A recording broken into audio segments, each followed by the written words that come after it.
தம்பியை விஜய் டிவி கூட்டு போயிருக்கியா? ஏயா ஏன் அவன் கூட்டு போனாதான் அவன் நம்பி தான் நான் இருக்கேம்மா. அடுத்து கப்ளிங் எங்கிட்டாவது ரெடி பண்ணி விடுவான்னு பாக்குறேன். கொடைக்கானல்ல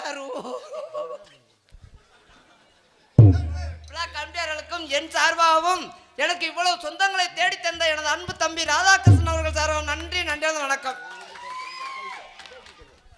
வட்ட வட்ட பாறையில பரகரிசி தீட்டையில வட்ட வட்ட பாறையிலே பரகரிசி தீட்டையிலே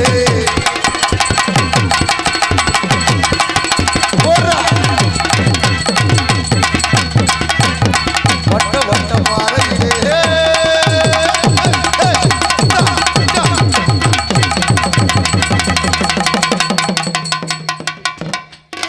அண்ணன் மண்டி போட்டு என்ன வந்துச்சு? போங்கப்பா எல்லாரும் எந்திரிச்சு போங்கப்பா வீட்டுக்கு போங்க. வேணாம் வேணாம் போலாம் வேணாம் நாடகம் வேணாம் போங்க எல்லாரும் போயிருங்க. இவனை இல்லாட்டி நான் இவனை கொண்டுட்டு நான் செயலுக்குள்ள வர மாதிரி வந்துடுறேன். அண்ணன் மண்டி போச்சு என்ன வந்துச்சு? ஐயோ போனே அது நம்ம ஊருக்கு போக குறுக்கு ரோடுன்னு கூகுள் மேப் மாத்தி காட்டிடுச்சு. அது